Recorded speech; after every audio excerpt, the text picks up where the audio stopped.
I thought for this morning, given that it is the first day of Pesach, that I would talk about the name Pesach. And it is not without a little bit of, understandably so, not without a little bit of varying opinions as to where and what the word comes from. And I think that there's a loop here that has something even deeper to it. Now, accordingly to some traditions, and Rashi brings it down as well, that the word Pesach is a word for mercy.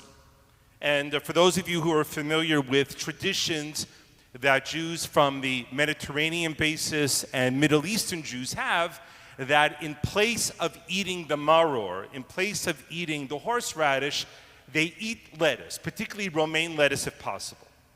And one of the reasons why is that the word for lettuce in Hebrew, chassa, is also a word for mercy. Accordingly, also in the Talmud, the ancient rabbis say that the word Pesach is a combination of two words, peh, mouth, and sach, which means to converse. Unquestionably, Passover is a night where we converse. But putting all those aside, the fact of the matter is, overwhelmingly so, both according to an English translation that is a derivative of the Latin translation of the Vulgate, and also, I think, implicit in the text, is where the holiday comes from. And that is the 10th plague.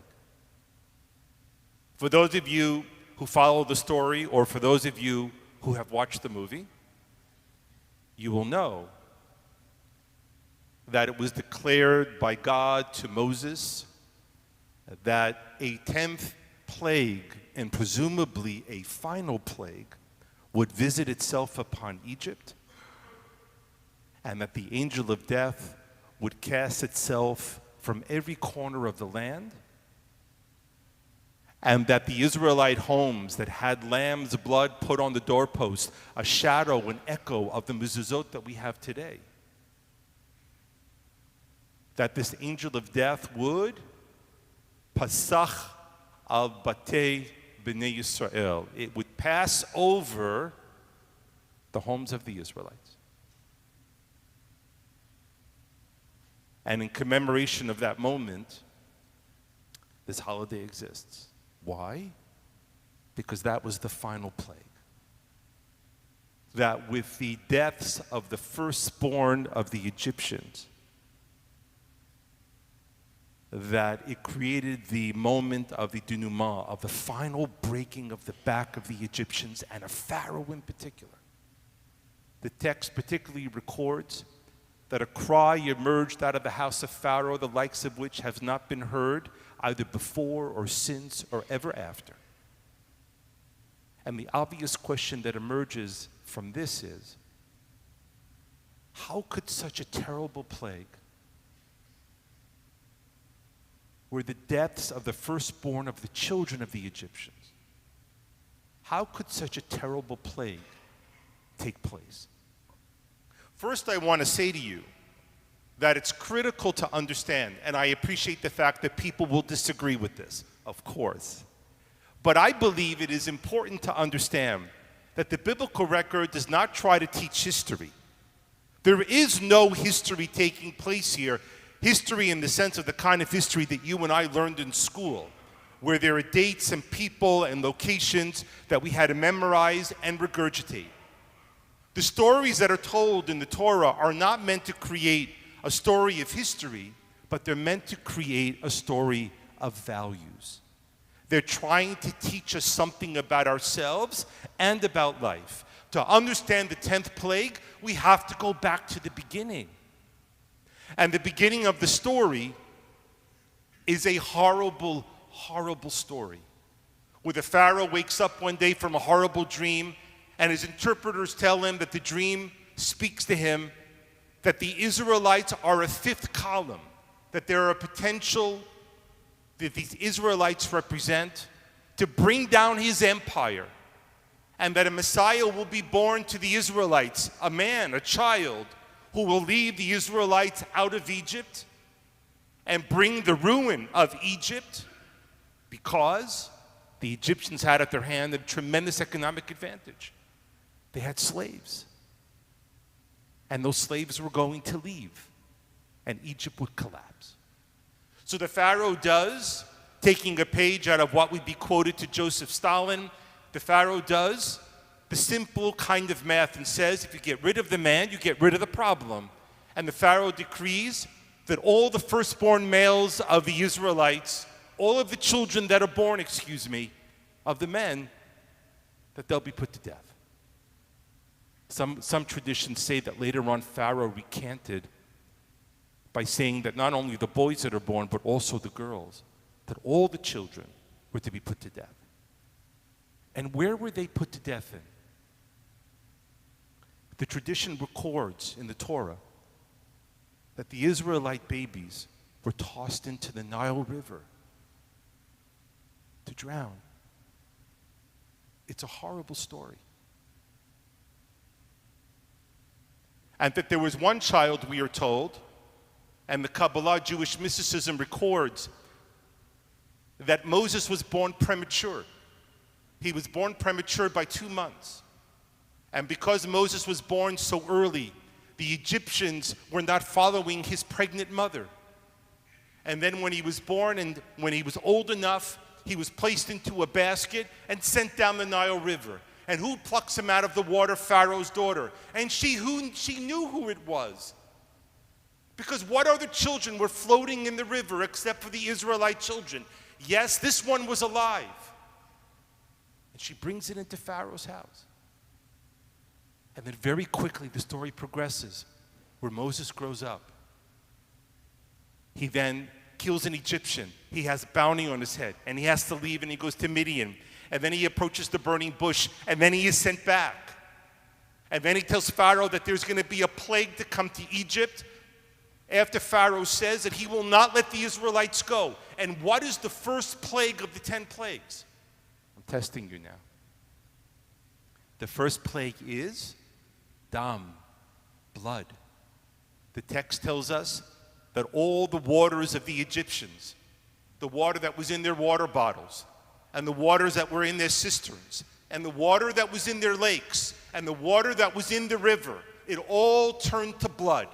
And what should the Egyptians realize at that moment? What was being said to them? It was the blood of the children. That those dead, murdered Israelite children, that they were not forgotten, that their blood was screaming from the earth, and that it was high time for the Egyptians to realize the horrible, horrible crime that they had committed, and that it was time to stop it and let these people go. And instead of realizing that, what did Pharaoh say? No. Over and over again, he said no. And it was only until the 10th and final plague did Pharaoh finally relent and set the Israelites free. I think this story, and once again, these stories are not historical stories in the classic sense, but they are historical stories in the sense that they teach us lessons about life. And I think amongst many lessons, there are two important ones for us to think about this morning. And if you wish to share it tonight at your Seder table, by all means. Number one, in the Jewish imagination, from the very beginnings of our story as a people, the casus belli, the red line of all moral crimes, are those that involve children. And children are also, by the way, a metaphor for the helpless of the world. Anything that involves the manipulation and the suffering of children in the minds of the ancient rabbis was a red line in the mind of God, that things had gone too far between human beings. In other words, leave your hands off the children. Centuries, thousands of years later, millennia later, the great rabbi, the Alter of Slobodka, famously said that a person who does not have parents is an orphan, but a nation that does not have children is an orphan. And this is part of the reason why at your Seder table last night and your Seder table tonight, front and forward will be the presence of children, reading the 4 questions, opening the door for Eliyahu Navi, for Elijah the prophet. Over and over again, the children are center stage in the story of Passover, because this story would not exist if it wasn't for our children, and by extension, our future. But the second warning in this story is as follows: that bad things shouldn't have to happen to you in order for you to understand the suffering of other human beings. The Egyptians only realized what they had done, the horror of what they had committed, when it happened to them. But that is not the construction of a meaningful human life. Bad things do not have to happen to us. Bad things should not have to happen to us in order for us to become depthful, understanding, compassionate, empathic human beings. We should be able to understand the suffering of other humans without it having happened to us. You should be able to walk by a human being who is homeless and feel their pain, even though you're going home back to a home that has a roof and windows and heating and air conditioning.